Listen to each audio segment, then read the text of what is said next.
입니다. 안녕하세요. 오늘은 그 남성에 대한 또 남성성에 관한 개취 강의 8번째 시간 중에 첫 번째 시간입니다. 그래서 오늘은 스티브 비들프라는 심리학자를 통해서 남성에 대해서 또 하나의 관점을 바라볼 텐데요. 그러니까 8번의 강의를 통해서 저는 좀 남성에 대한 연구가 좀 더 풍부해지길 바라요. 그러면 남성 중심 사회로서 세상이 많이 이루어졌다고 왔지만, 그래서 남성에 대해서 되게 잘 알 것 같지만, 막상 우리가 남자에 대해서 잘 아는지에 대해서 약간 의문을 붙일 수가 있어요. 제가 어떻게 그런 걸 또 생각을 했냐면, 그러니까 오늘날 어떻게 보면 페미니즘 열풍 속에서 여성에 대한 고민, 연구는 굉장히 많이 이루어졌고, 학술 연구도 굉장히 많아요.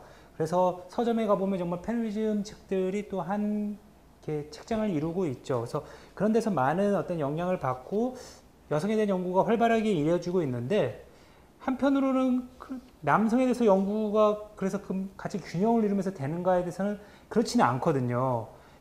이거는 뭐 어쩔 수 없는 면이 있을 것 같아요. 그러니까 남성 중심 세상에서 굳이 뭐 남성을 연구할 필요가 없었고, 지금까지는. 또 한편으로는 지금 남성에서 말을 한다는 것 자체가 여성에 대해서 더 연구가 이루어지고 여성에 대한 발언권을 더 힘을 실어줘야 된다는 그런 어떤 정치적 올바름의 상황에서 오히려 이제 역풍처럼 느껴질 수가 있거든요. 반격처럼. 그러니까 백래시라고 하는. 그래서 놀랍게도 제가 이 남성성에 강한 강의를 이렇게 열었는데, 제가 지금까지 여기서 이제 9년째 강의를 하고 있는데 여러 주제를 계속 바꿔가면서요. 처음으로 이제 싫어요가 더 많은 그런 걸 처음 봤어요. 저도. 그러니까 보통 뭐 이렇게 좋아요를 누르지도 않고 뭐 그냥 지나갈 수 있는 건데, 어떻게 보면 굳이 찾아와서 어떤 싫어요를 누르는 어떤 그런 여성 또는 어떤 사람들이 있는데, 저는 이제 그런 감정들이 한국 사회에 굉장히 이제 많이 깔려 있을 거라고 보고, 이것이 뭐 누적되어 온 현상이니까 어떤 면에서는 뭐 전혀 부당하다고 할 수는 없겠죠. 이렇게 여성들 상황에서 어떤 피해 의식이 있을 수 있고 분노가 있는 상황에서 남성에 대해서 굳이 뭐 이런 강의를 할 필요가 있고 들을 필요가 있는가 해서 의아함이 있을 수 있는데, 제가 이제 올해 2달 전에 제가 여성에 대한 책을 냈거든요. 그래서 그 책을 읽고 이제 뭐 많은 사람이 읽진 않았지만 이제 여성들이 읽고 저한테 평을 해주기를, 자신들도 어떤 몰랐던 뭐 그런 점들을 많이 있었다고 뭐 이렇게 알게 됐다고 그런 얘기들이 있더라고요. 그래서 저도 이제 그런 얘기를 들으면서, 그러니까 남성으로서 여성에 대해서도 얘기할 수 있고 또 여성이 여성에 대해서 잘 모를 수가 있듯이, 마찬가지로 제가 또 이제 남성에 대해서 이제 책을 쓰고자 할 때 남성에서 말을 한다면 생각보다 많은 남자들이 잘 모르는 상황인 게 굉장히 많을 테고, 역시도 여성들이 그걸 통해서 더 많이 남자를 알 수 있게 되는, 제가 여성에 대한 책을 쓰면서 그 책을 읽고 남자들이 여자에 대해서 더 많이 알게 되듯이요. 그래서 저는 이제 그렇게 그런 변화들을 더 일어났으면 좋겠다는 생각을 들어서 이 강의를 계획했어요. 그러니까 오늘날 이제 남성과 여성이 너무나 서로를 약간, 그러니까 이건 아까 말대로 모두가 그렇진 않겠지만 밑에 이제 깔려 있는데, 이렇게 어떤 약간 혐오를 하고 배제하려고 하고 어떤 분노만 갖고 있으면 전혀 뭐 풀리지를 않거든요. 그러니까 그리고 많은 경우 상대에 대한 분노의 원인을 보면, 물론 그 다른 쪽성 이성의 문제일 경우도 많겠지만, 또 한편으로는 그 이성에 대한 무지와 오해 속에서 파생되는 경우도 꽤 많거든요. 그래서 우리가 상대의 성, 이성, 그리고 또 인간에 대해서 좀 더 깊게 이해를 하게 될 경우 분노를 좀 더 효과적으로 쓸 수 되지 않을까. 그냥 이렇게 내 주변을 불바다로 만들고 나를 파멸시키고 세상에 화염병만 던지고 끝나는 식이 아니라, 그 분노가 결국은 지금 어떤 부당하거나 잘못된 상황을 변화시키기 위한 동력이잖아요. 그렇다면 그거를 좀 더 남녀관계, 여성과 남성의 관계 양상을 변화시킬 때 어떻게 하면 더 효과적으로 쓸 수 있지에 대해서 고민할 수 있지 않을까.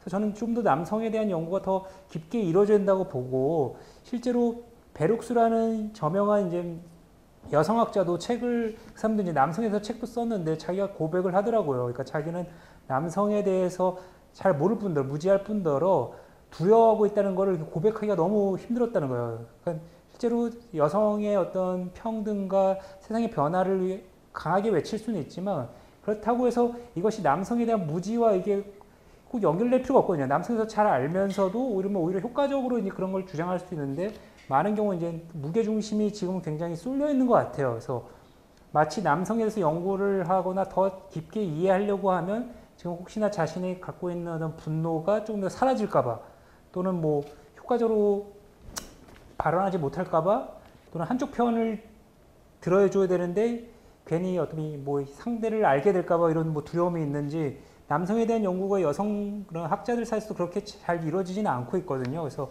저는 이제 그런 여성학에 대해서는 저는 이제 몇 번 강의를 했으니까 그리고 저 말고도 더 잘하시는 분들이 많이 있으니까 저는 이제 약간 남성에 대해서 별로 연구들이 없고 이렇게 공부도 하는 사람들이 그렇게 많지 않으니까 어쩌면 저는 한 번은 이렇게 다뤄보고 싶은 마음에 이런 강의를 개설했습니다. 그래서 8번의 시간 동안 조금씩 다 생각이 다르더라고요. 그러니까 남성에 대한 책들도 꽤 많이 있긴 한데 각자 남성 학자들이 그 자신의 관점을 갖고 남자를 연구하는데 그 8개의 관점이 다 다르고 그 색깔마다 뭐 누군가에겐 도움이 될 수 있고 또 누군가에겐 색다른 자극이 될 것 같아요. 그래서 그걸 두루두루 보게 되면 좀 남성에 대해서 입체적으로 이해가 되고 남성들은 자신에 대해서 좀 더 깊게 이해하고 여성들도 남성의 몰랐던 어떤 진실을 알게 되지 않을까.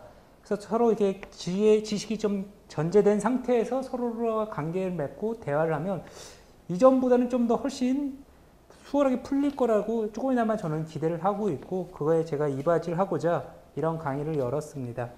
그래서 오늘은 스티브 비덜프라는 이제 호주의 심리학자고 이 사람이 이제 남자의 진실 또는 남자에 대해서 책을 쓰면서 꽤 유명해졌어요. 그러니까 워낙 이제 1953년생이니까 연배는 이제 거의 이제 70을 향해 가는 분인데 이미 예전부터 서구권, 영미권에서는 이런 책으로 해서 좀 많은 남성들에게 나름의 어떤 치유 효과, 뭐 이렇게 어떤 격려 이런 게 좀 있었고 여성들에게는 자신의 사랑하는 남편, 아들 또는 아버지를 좀 이해하는 뭐 그런 계기가 됐다는 뭐 평을 받았는데 그 사람이 자기가 그 좀 자리를 잡을 수 있었던 책 다음으로 이제 두 번째 책을 저는 이제 이번에 갖고 와서 얘기를 할 텐데요.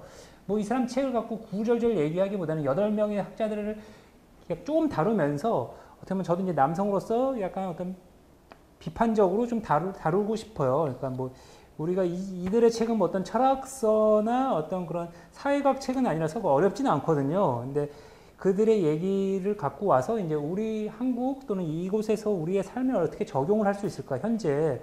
그런 걸 같이 얘기해 보고 싶어요. 그래서 이거를 이제 그래서 남성은 자신을 돌아보고 자신의 삶을 좀 변화를 조금이나마 할 수 있거나 뭐 자신을 좀 더 화해할 수 있는 그런 상황이 됐으면 좋겠고, 이제 여성이라면 어차피 여성이 남성과 때려야 뗄 수가 없거든요. 그러니까 페미니즘 갈래 중에서 많은 갈래가 있는데 그 중에서 이제 분단파도 있었거든요. 그러니까 남성이 그냥 관계를 맺는 건 계속 억압이 이루어질 수밖에 없는 상황이니까 남성과의 관계를 끊고 살자 뭐 이런 식의 어떤 극단의 생각이 있는데 뭐 나름의 일리가 있고 어떤 정말 분노가 찬 행동일 수 있겠죠. 하지만 그건 굉장히 유한계급의 행동이거든요. 무슨 말이냐면 일상 속의 대부분 여성들은 자기 가족 형제부터 직장 문화까지 해서 남성과 다 어울리면서 살 수밖에 없는 것인데 어느 정도 돈이 여유가 있고 시간 여유가 있는 사람만이 남성과 거리를 두고 배제를 한 채 자기들만의 여성 공동체를 누릴 수 있거든요. 그래서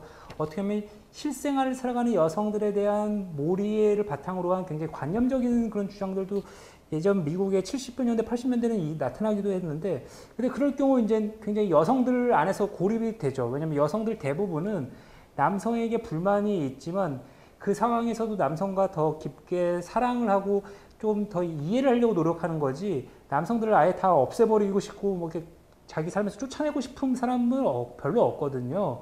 남성 역시도 마찬가지예요. 남성들도 지금 뭐 여성에 대한 오랜 세월의 멸시와 폄하를 하지만 남성들도 역시 여성과 더 깊게 사랑을 하고 싶은데 그게 잘 안 되는 상황에서 이렇게 왜곡된 형태로 나타나는 거일 뿐인 거지, 여성과 마찬가지로요.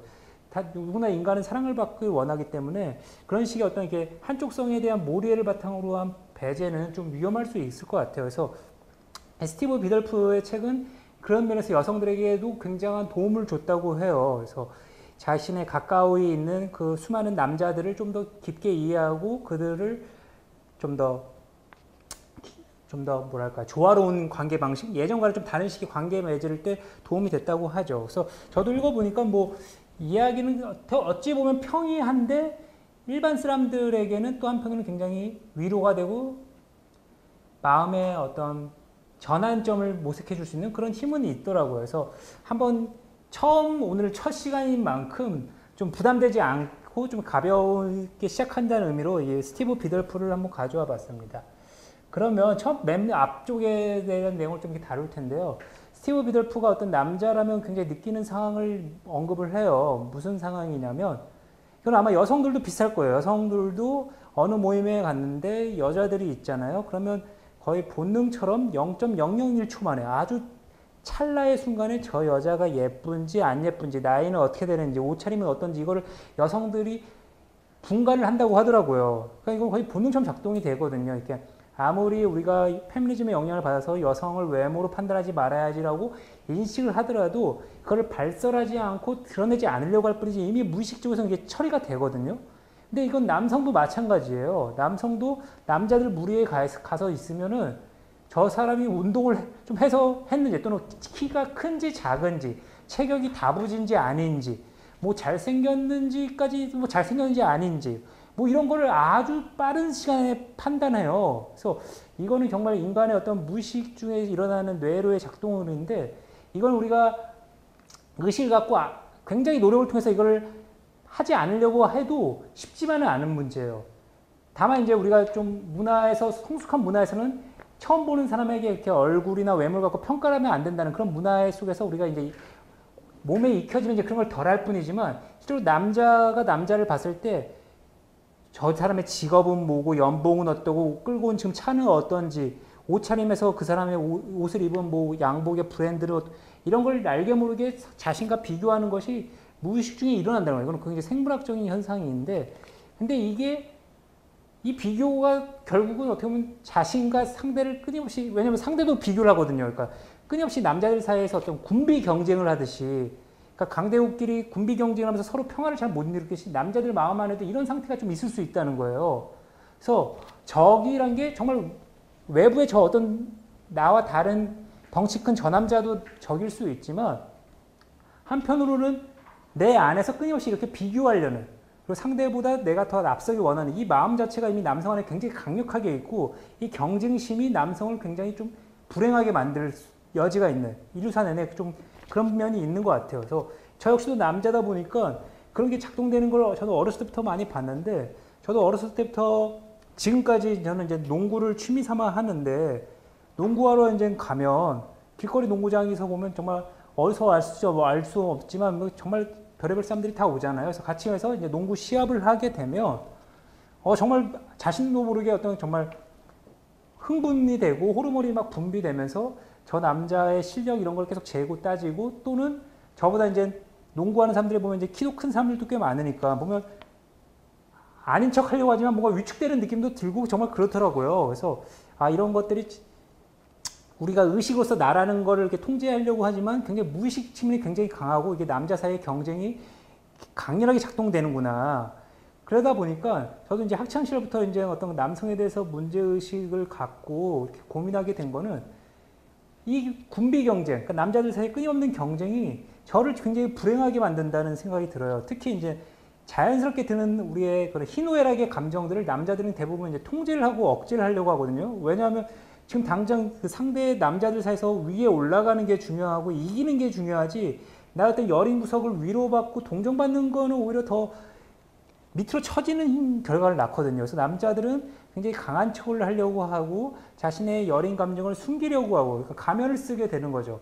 그런 면이 사회생활에서 자연스럽게 일어나는 현상이지만, 남자들은 좀 더 그게 강하게 이루어지는 것 같아요. 그래서 여성들은 조금이라도 자주 울고 자신의 감정을 호소하고 정서적인 안정을 기대하면서 인간관계를 맺으려고 한다면, 남자들은 오히려 그런 거를 요구하는 것 자체가 남자답지 못하다고 느끼니까 요구를 못하고 굉장히 정서적으로 메마른 걸 남자답다고 강하다고 생각하는 경우에 굉장히 파다해요. 이거는 뭐 한국 사회가 이런 게 아니라 이제 인류 사회를 보면, 뭐 저기 남미의 야노마모족도 그렇고, 저기 아프리카의 칼리아리 사막에 사는 따쿵족도 그렇고, 그러니까 남자들이 모인 곳은 저기 남극의 이누이트족도 그렇고, 남자들의 모임에서는 남자들 사이에서 그런 없이 경쟁이 있고 자신의 감정을 억제하려는 그런 경향이 발달하게 돼 있어요. 거의 본능처럼요.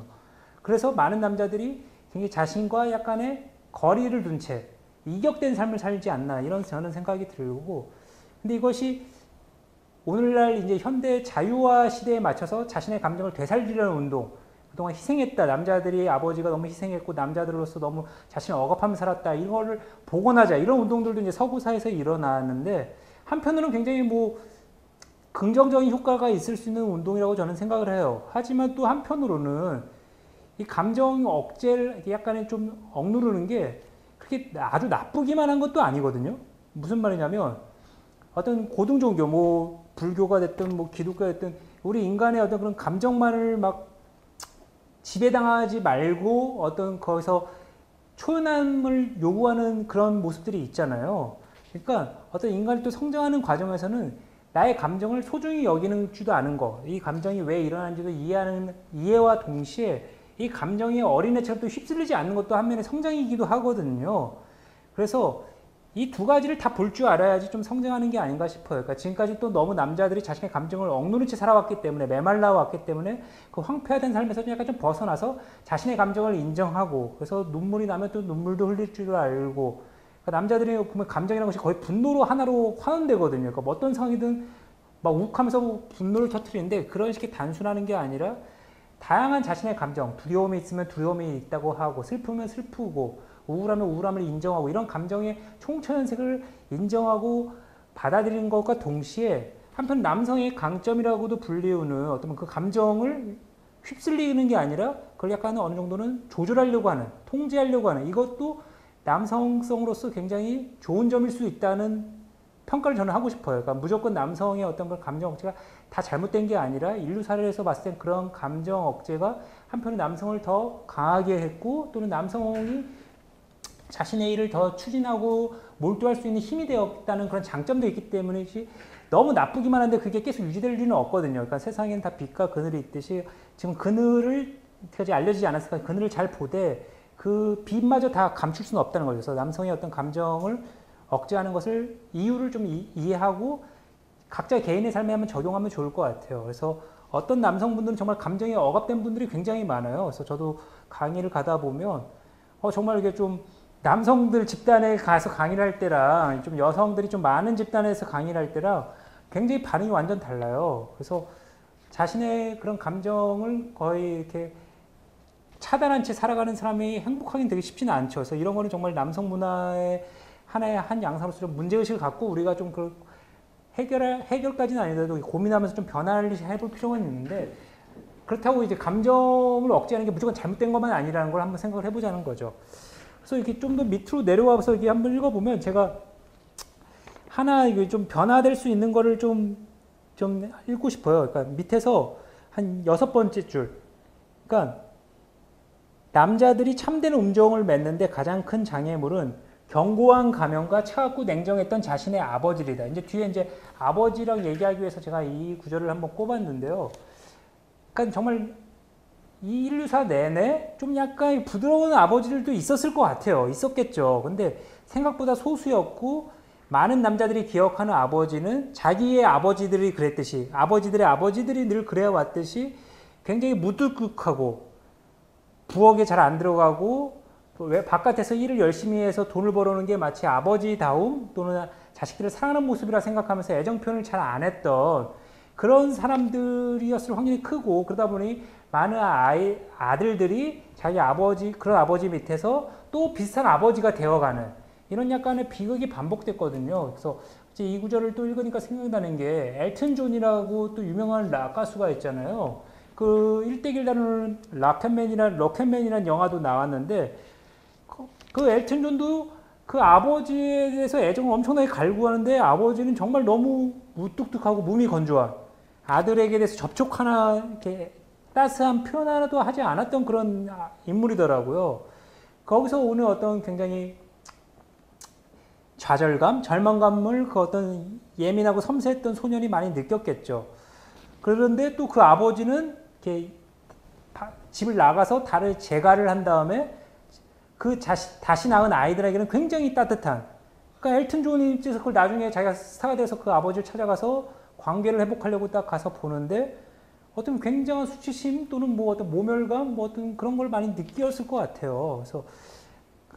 그래서 어떻게 보면 그 엘튼 존만의 불행이 아니라 인류사의 연속이 오면서 한국뿐만 아니라 굉장히 많은 그런 가부장제 속에서 남자들은 강해야 된다는 생각 속에서 아들도 혹시나 얘가 연약하게 커서 그런 남자 노릇을 못할까봐 또는 사회에서 인정받지 못하고 뭐 이렇게 뒷방에 밀려날까봐 어떤 남자들은 자기 아들들도 굉장히 강하게 키우려고 했던 것 같아요. 그 결과가 좀 뭐 많은 남자들이 애정 결핍을 느끼는 건데 최근 들어서 어떻게 보면 이거는 여성 운동의 큰 효과일 수도 있어요. 자유와 물결, 민주주의의 확산, 그리고 여성 운동이 일어나면서 특정한 성의 남자는 이래야 되고 여자는 이런 거에 대한 문제의식이 일어나고 그래서 여성들이 이제 예전처럼 여자다워야 된다는 거에서 갇히지 않고 좀 벗어나려고 하자 그 여파가 남성에게도 끼치면서 남성도 꼭 이래야 될 필요가 있냐는 생각들이 남성들에도 이제 퍼져나가는 게 인류사 동안 아주 최근에 벌어진 현상이에요.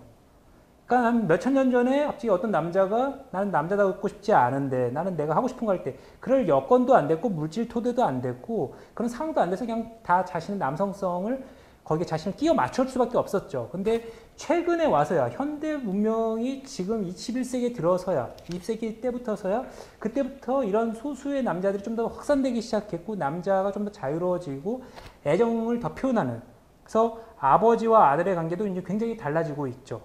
그래서 1974년에 스웨덴에서는 육아휴직이 남성에게 강제로 의무가 되거든요. 그러니까 이거는 선택할 수 있는 게 아니라 스웨덴에서는 굉장히 정책을 펼 때 남성이 육아휴직을 하지 않으면 오히려 굉장히 불이익을 겪는 그런 식으로 정책을 짰어요. 그래서 남성이 육아휴직을 하는 게 오히려 더 하지 않으면 더 불리하기 때문에 할 수밖에 없는 그렇게 74년이니까 벌써 이제 거의 반세기 정도가 지났잖아요. 그 결과 이제 거의 두세 대기 정도가 지나니까 처음엔 당연히 스웨덴에서도 남자가 자기 아이와 살갑게 지내는 거가 어색했고 뭐 쭈뼛거릴 수도 있었겠죠. 그런데 두세 대가 지나자 남성성이라는 개념 자체가 약간 달라졌다고 평가가 있어요. 그러니까 남성성이라는 게 어떤 면에서 강하고 뭐 책임지고 이런 거긴 하지만 좀 더 세밀하게 스웨덴에서는 나의 아이와 나의 아내, 나의 가정에게 행복을 선사하는 것 그리고 내가 책임을 지고 그들을 돌볼 줄 아는 능력 이게 남성성이라는 거예요. 그러니까 좀 지금까지 개념에서 좀 더 세밀해지면서 더 구체화됐죠. 그러니까 예전에 우리 아버지들도 남성성답게 자기 집을 책임지려고는 했겠지만 그저 바깥에서 돈을 벌어오는 것만이 그게 사랑이라고 생각했거든요. 그러니까 애들을 굶기지 않고 어엿한 뭐 세간살이를 늘려주는 것. 근데 인간은 그저 밥만 먹고 사는 존재가 아니기 때문에 아버지가 밖에서 힘들게 벌어오는 돈이 물론 필요하지만 애정도 원하거든요. 아버지는 분명히 중요한데 지금까지 많은 기간 동안 한국이나 많은 사회에서 아버지 자리가 비어 있거든요. 아이의 성장기 때. 그러다 나중에 아이가 다 크고 나서 아버지는 이제 사회에서 약간의 이제 이선으로 물러난 다음에 좀 시간이 생기고 나서 이제 자식들과 이제 친하게 지내려고 하시면 성장기 때 그렇게 띄어줬다고 감정이 이렇게 멀어진 사람, 남자와 아버지라고는 하지만 친하게 지낼 수가 없겠죠. 그래서 많은 가정에서 이제 아버지와 자식들 사이에 불협화음이 들리고 또는 이제 아버지가 없다 보니까 어머니가 너무 이렇게 자식과 너무 붙어 있다 보니까 자식들에게는 딸이나 아들이나 어머니 하면 갑자기 막 눈물부터 쏟거나 갑자기 너무 애증이 이렇게 감정이 쾌적하지가 않은 물론 가정 사이에 감정이 쾌적하기는 어려운 일이지만 그러면 너무 약간 좀 병적으로까지 막 이렇게 되는 상황들이 굉장히 많더라고요. 그래서 아버지가 그 가정에서 할 일이 많이 있었는데 그것이 없었을 경우 이런 좀 부작용들이 나타나고 한국은 뭐 시월드라고 해서 이제 자기 아들을 독립한 걸 바라보지 못하는 그런 어머니도 굉장히 많이 발생하고요.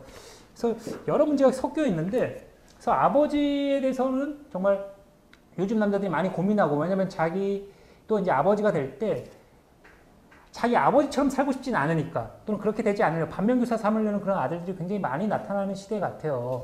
앞시대 분들은 자기 아버지에 대해서 약간 싫은 감정은 있었겠지만 살다 보면 자기도 모르게 그런 아버지처럼 되어버렸는데 요즘은 이제 좀 그러지 않으려고 하는 남자들이 굉장히 나타났고 스웨덴에서처럼 이제 한국에서도 그런 아이의 성장기에 옆에 있어주려는 남자들이 굉장히 많이 나타났고 정말 앞시대는 정말 보기 쉽지 않았는데 요즘에는 유모차 끌고 아이를 안거나 자기가 포대기에 아이를 이렇게 안고 가는 젊은 남자들이 굉장히 많이 늘어났어요. 그래서 아이와 함께 보내는 아빠들, 그들 밑에서 자라는 아이들은 좀 더 뭐 앞시대랑 비교했을 때 뭐 장단이 있겠지만 좋은 점이 많이 있지 않을까 저는 이런 기대를 갖고 있고요. 그래서 젊은 남성들과 앞시대 남성들 사이에 약간 간극이 이제 있다. 그래서 가부장제라는 것도 앞시대에 정말 인류사 내내 굉장히 오래된 제도인데, 그래서 가부장제의 창조라는 거다란 언어의 역사학자가 있어요. 미국의 페미니스트 그 거다란 언어의 그 가부장제가 왜 시작했는지 그 연구한 걸 보면 아시리아 시대, 그러니까 정말 메소포타미아 문명 아주 초창기 때 그때부터 이미 법률에 나와 있을 정도로 이 유서 깊은 그런 전통이라면 전통이고 그런 문화였는데, 오늘날에는 굉장히 이제 성평등하고 민주주의가 이제 발전하면서 그 남성 중심 체제가 굉장히 이제 깨져나가고 있고 좀 변화가 되고 있고, 그래서 아내와 남편이 같이 이제 공동 책임을 지고 같이 아이를 키우면서 또 바깥일도 같이 하는 뭐 이런 걸로 좀 변화되는 과정 같아요. 그래서 과도기고 문제가 많이 그 과정에서 생겨나지만 어떻게 보면 남성들도 훨씬 자유로워질 수 있고 더 행복해질 수 있는 그런 어떤 기회를 만든다고 저는 생각이 들어요. 그래서 남성들이 자신의 감정을 더 드러내고 있고 남자다워하는 그 가면에서 좀 벗어나는 그런 계기가 되고 있는 그런 상황이라고 말씀드리고 싶네요. 그 결과는, 그거는 저를 봐도 그래요. 저도 이제 학창 시절 돌이켜 봤을 때는 정말 잘 안 웃었거든요. 어떻게 보면 그런 특히 이제 저는 이제 그런 남녀 분반이 아니죠. 이게 벼락. 이게 분리돼서 학교가 되는 거에 대해서 좀 약간 문제의식이 있거든요. 그러니까 저는 남자 고등학교를 다녀서 그런지 몰라도 근데 제 주변에 그 제가 다닌 지역엔 거의 남자 고등학교, 여자 고등학교 나뉘어 있었어요. 공학은 딱 두 군데 있었는데 그 공학마저도 이제 들어보면 이제 분반을 한다고 하더라고요. 그래서 성장기 때 이렇게 남성과 여성이 분리된 채 자라는 과정에서 나중에 성인이 됐을 때 이성에 대해서 이렇게 건강하게 바라볼 수 있을까? 그러니까 이성에 대한 친구가 그렇게 많지 않은 사람들이 누군가 이렇게 한 이성을 인간으로서 대우하면서 같이 깊게 교우할 수 있을까? 성장기 때 그런 경험들이 다 제거된 사람들이, 생략된 사람들이. 이것에 저는 약간 문제의식이 있어요. 저도 남자고등학교 다니면서 느낀 거는 뭐 기억도 가물가물하고 뭐 이렇게 별 기억도 없는데 정말 남자애들이 참 많고 그 안에서 알게 모르게 정말 서열 다툼이라고 할 수 있는 그런 게 정말 본능처럼 이루어지고 그건 어느 학교나 다 벌어지는 일이죠. 그래서 또 여성이 없다 보니까 훨씬 더 좀 약간 폭력성이 좀 더 나오는 좀 순혈되는 여자 학교들만의 특히 좋은 점도 많이 있다는 그런 여학교 연구들도 많이 있는데 뭐 남학교에도 장점들도 있겠지만 좀 단점도 많이 있고 그러다 갑자기 공학이 됐을 때 잘 지낼 수 있을까? 저 역시도 남자 고등학교를 지나고 나니까 뭐 사춘기 됐고 남자 고등학교 때문은 아닐 수 있지만 감정이라는 것이 굉장히 억제된 채 남자다움에 굉장히 갇혀 있었던 상태였어요. 그러다가 시간이 좀 20대 초반 지나고 한참 전이긴 하지만 좀 이런 거에 저는 좀 문제의식을 갖고 한번 깨나가는 그런 과정을 겪고 나니까 좀 이제 얼굴이 좀 펴지더라고요. 그러니까 그동안 얼굴 근육이 좀 인상을 쓰고 누가 나를 해를 가할까 또는 뭐 싸움이 일어나면 바로 반응해야 될 것 같은 그런 어떤 전투 준비 태세 상태라고 할까요? 뭐 그런 상태에 있던 남자였는데 그럼 굉장히 불행하죠. 근데 저를 돌아봐도 그렇지만 많은 남자들이 그렇게 살아간다는 거예요. 언제나 좀 전투 준비를 할 것 같고 누가 건드리기만 하면 바로 싸우려고 하거나 상대를 계속 겨루면서 가늠하려고 하면서 비교하는 이거의 강박처럼 갖고 있는데 저는 그걸 좀 깨고 나니까 그래서 영어식 표현으로 이제 맨박스라고 하거든요. 그러니까 남자다움에 갇혀있는 그런 남자들이 굉장히 많은데 저는 맨박스예요. 맨하고 박스, 상자. 그런 책도 있는데 책은 뭐 그 별 내용은 없지만 아무튼 그런 남자다움이 갇혀있는 남자들이 굉장히 많아요. 그래서 그걸 좀 깨는 과정이 이 시대에 일어날 수가 있고 얼마든지 그런 게 가능한 시대 같아요. 그래서 그런 남자들이 늘어나고 있다고 저는 봅니다.